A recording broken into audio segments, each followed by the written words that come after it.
Hello friends, welcome to our YouTube channel. In this video I am gonna tell you about how to fix no command screen touch problem in your Infinix smartphones. Friends, you can see the screen is not working and power button and volume button is also not working. So how you can fix this problem? So first friends, you have to just uh, press this volume up button and this power button at the same time. Just long press it for 10 seconds like this,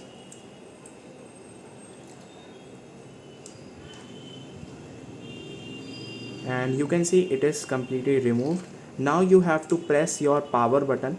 It is now shut down, so you have to press your power button and it will restart your device like this.